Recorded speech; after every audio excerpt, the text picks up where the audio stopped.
The opening scene features a woman named Cecilia Cass who wakes in the middle of the night beside her boyfriend Adrian Griffin, a wealthy optics engineer and businessman. Cecilia turns out to be in a violent and controlling relationship and has been for a long time. Unable to tolerate it any longer, she finally decides to break free from his highly secured house. For this, she first administers a dose of diazepam to Adrian, retrieves her already prepared bag, and sneaks out of the mansion, all while monitoring him via CCTV on her phone. Before leaving the premises, she releases their dog Zeus from its shock collar, but it accidentally sets off the car's alarm, waking Adrian up. Diazepam be damned. As a result, she jumps off the wall and runs towards the highway. There, she is picked up by her younger sister Emily, who seems to be puzzled. Moments later, a furious Adrian comes running, comes out of nowhere, and demands that they open the door. He even smashes the car window, but the sisters manage to drive away just in time. The scene then fast forwards to 2 weeks later, and we learn that Cecilia has been staying in the home of her childhood friend, Detective James Lanier, and his teenage daughter, Sydney. Despite James's efforts to ensure her safety, Cecilia remains reclusive and fears to set foot outside the house. Even random encounters, like a passing jogger, startle her. One day, Cecilia freaks out when Emily comes to visit her because she believes that Adrian knows where she lives and might have followed her here. However, Emily asserts that she doesn't have to be scared anymore, as Adrian has committed the unthinkable. Cecilia sits in shock and takes some time to process the news. She then finally confides in Emily and James about how abusive and controlling Adrian was toward her. She mentions that he wanted a baby, but knowing that it would only make her escape impossible, she continued taking birth control pills. The next day, Cecilia receives a letter from Tom, Adrian's brother and lawyer. He summons her to his office to fulfill his brother's final wish. Cecilia visits him with Emily and learns that Adrian has left her a $5 million fortune and an estate. With this money, Cecilia gifts James with a new ladder to paint his house. Cheap gift. And also gets Sydney admitted to her dream college. Okay, that's better. As a form of gratitude. At night, Cecilia feels somewhat uneasy, sensing that she is being watched and stalked by an unseen force. She looks around the house, but finds no one. As she walks outside in the cold, we see someone's breath beside her. In the morning, Cecilia is seen making breakfast in the kitchen. As she walks away for a brief moment, the knife moves mysteriously, and the burner automatically turns on to the highest temperature, igniting a fire. Seeing this, Cecilia and Sydney hurriedly grab an extinguisher and manage to put out the fire. These incidents prove the presence of some unseen force in the house. The guy's naked somewhere. In the middle of the night, Cecilia is sleeping next to Sydney when the blanket is slowly pulled off and several flashes of light are seen, as if someone is clicking some photographs. Cecilia wakes up and tries to retrieve the blanket, but it won't move. She then notices what look like footprints standing on the covers and slowly moving toward her. This freaks her out, so she screams loudly, waking up James and Sydney. She claims that someone is in the room, but the other two find nothing amiss. James then assures her she is just traumatized and paranoid, so she should take some rest. The message being that she's a woman after all, and no one is going to listen. The following day, Cecilia goes to a job interview for an architect's position. There, she tries to present her work portfolio contents, but finds her bag completely empty. She suddenly starts feeling dizzy and collapses to the ground. She is then rushed to the hospital where she gets her blood work done. Upon returning home, she receives a call from the doctor telling about high levels of diazepam found in her system, and that's what caused her to faint. To her horror, she finds the same bottle of bloodied diazepam in her bathroom, with which she drugged Adrian during her escape. Feeling unsafe, Cecilia, accompanied by James, goes to meet with with Tom. She believes that Adrian faked his death and used his optics expertise to become invisible in order to torment her. She also recounts a chilling past incident when she was planning her escape in her mind, but much to her shock, he continued to stare at her and claimed that she can't escape from him at any cost. However, Tom rebuffs her idea since he has an urn with Adrian's ashes. He also presents her with crime scene photos to confirm that Adrian indeed committed the unthinkable. After this, Cecilia goes to talk to Emily, who is surprisingly angry with her, having received a hateful email from her account. Confused, Cecilia insists that she didn't send it and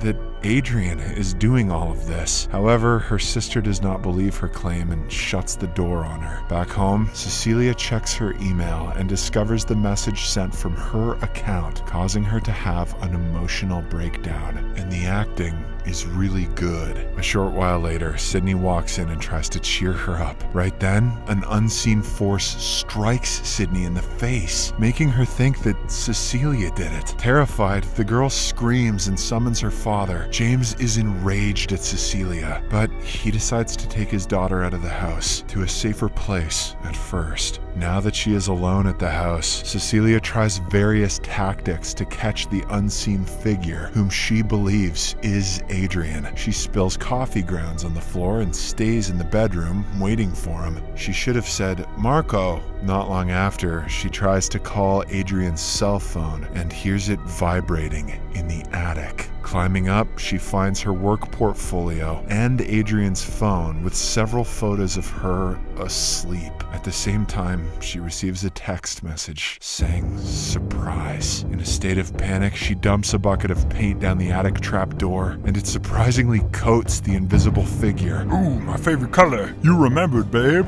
After making her way back downstairs, she hears the kitchen sink running. Upon heading to check, she discovers that the figure has washed the paint off, as if it's that easy. In a self-defense move, she grabs a knife, but she is soon grabbed by the neck and thrown across the room. A violent struggle ensues, but Cecilia somehow manages to escape from the house. She hurriedly grabs an Uber and heads to Adrian's mansion near a seacoast. Upon arrival, she makes her way to Adrian's research lab in the basement. There, she discovers a high-tech bodysuit covered with cameras that can turn invisible, which finally confirms her suspicions. Cecilia takes this suit and hides it in their former bedroom's closet. As she prepares to walk out, she sees another pair of invisible footprints that attacks her again. Shortly after, their dog intervenes, buying her time to flee the scene. "We may be invisible, Raggy, but I know an asshole when I smell one." Cecilia then sets up a meeting with Emily at a restaurant and apologizes while also explaining that she loves her. Emily's skepticism starts to melt as they begin to bond, after which Cecilia proceeds to disclose about the invisible suit at Adrian's lab. Just then, in a moment of eerie quiet, the invisible man slits Emily's throat and places the knife in Cecilia's hand, framing her for murder. In the aftermath, a shocked Cecilia is arrested and moved to a sanitarium. She continues to scream that Adrian killed her sister until she is strapped down and sedated. Afterwards, Cecilia is tested and interrogated for allegedly killing Emily. In defense, she tries to explain herself, but she senses Adrian's presence in the room and hesitates to do so. While awaiting trial, Cecilia is remanded to a psychiatric hospital where she learns an astonishing revelation. She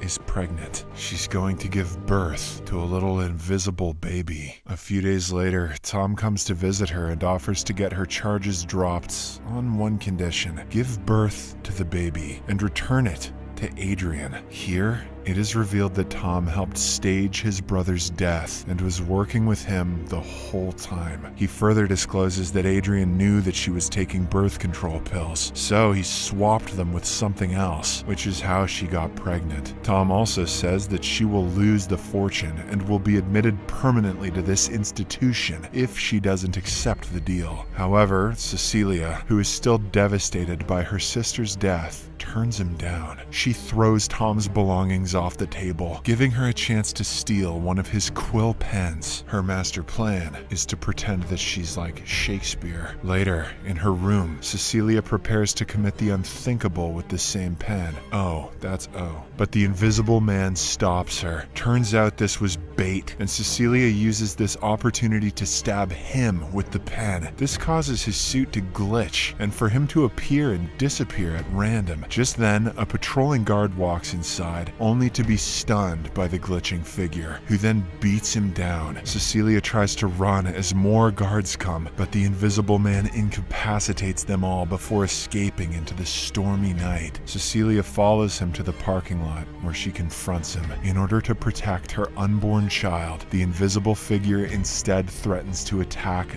those she loves, starting with Sydney. As soon as the figure departs, Cecilia calls James and warns him of the danger. She also grabs a car and races to his house. Meanwhile, the invisible man arrives and starts to attack Sydney. James rushes to the scene, but the figure subdues him as well. Not long after, Cecilia breaks in and sprays him with the fire extinguisher, revealing his shape. And what a stupid shape it is. She then shoots the figure 4 times, finally resulting in his demise. As she unmasks him, she is shocked to see that it's Tom. Seriously, why the hell did this guy want to help his brother do this? In the meantime, a SWAT team storms Adrian's house and finds him alive, tied up, and claiming that Tom held him prisoner. In the aftermath of these events, James explains to Cecilia that the evidence suggests that Tom used his brother to get to her. However, she is still convinced that Adrian and Tom were working together, and that when things went wrong, Adrian set his brother up as the scapegoat for his crimes. In order to get Adrian's confession, Cecilia goes to meet him at his house secretly wearing a listening device, while James positions himself a few blocks away and eavesdrops on their conversation. They sit at a dining table in full view of the security camera. She agrees to mend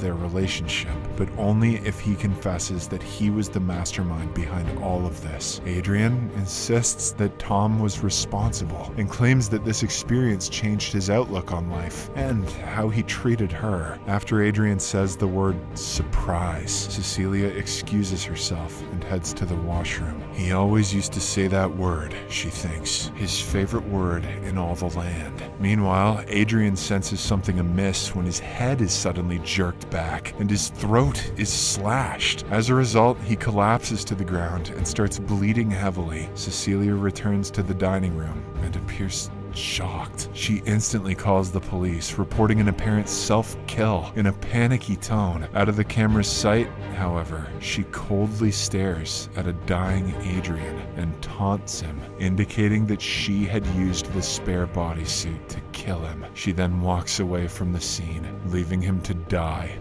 on the floor. James, who hears the commotion, rushes in and stumbles upon Cecilia walking out with a fearless expression on her face. She asserts that Adrian committed the unthinkable, but he soon spots the suit and realizes that she did it. Despite this realization, James appears to have no choice but to believe in her story and let her go. Subscribe for more videos like this, turn on notifications, and leave a like to help the channel out. Thank you for watching.